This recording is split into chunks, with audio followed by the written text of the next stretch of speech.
Menteri Keuangan Sri Mulyani Indrawati mengatakan bahwa pemerintah akan menempatkan dana di beberapa Bank Pembangunan Daerah atau BPD agar mendorong bergeraknya perekonomian di daerah. Menurut rencana, pada tahap pertama ini akan ada dana pemerintah sebesar 11,5 triliun rupiah yang ditempatkan di 7 BPD. Pemerintah berharap BPD akan menyalurkan kredit minimal 2 kali lipat dari dana yang ditempatkan. Hal tersebut disampaikan oleh Menkyu Sri Mulyani Indrawati pada acara penandatanganan perjanjian kemitraan penempatan uang negara dalam rangka pemulihan ekonomi nasional di BPD secara virtual di Jakarta pada tanggal 27 Juli 2020. Untuk penempatan dana, menurut PMK 70 2020,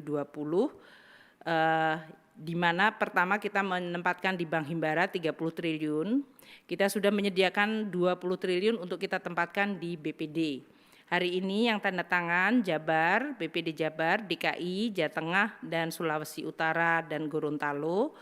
Total seluruh anggaran untuk BPD yang kita sudah sediakan adalah sekitar 11 triliun.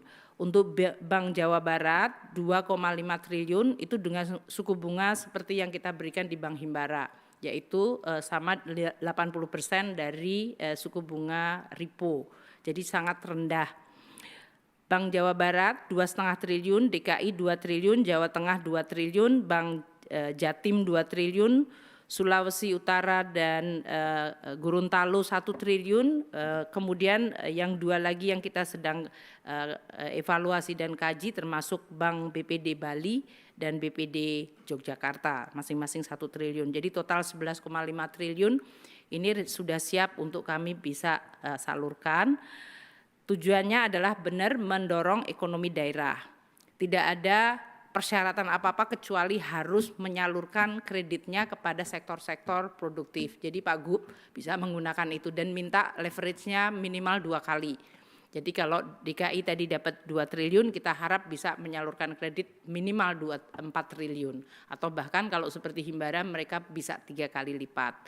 Dengan suku bunga yang harus lebih kecil dari yang selama ini mereka pinjamkan. Di Bank Himbara lending rate-nya adalah sekitar 8,5%. Dari suku bunga yang kita berikan di bawah 4%. Jadi kita berharap supaya ini juga untuk BPD, supaya Pak Anies, Pak Ridwan Kamil tahu bahwa punya instrumen tambahan ini untuk mendorong ekonomi di daerahnya. Dan kita yang tidak boleh hanya 2, tidak boleh membeli surat berharga negara dan tidak boleh membeli falas. Jadi itu uang harus bekerja untuk mendorong ekonomi kita.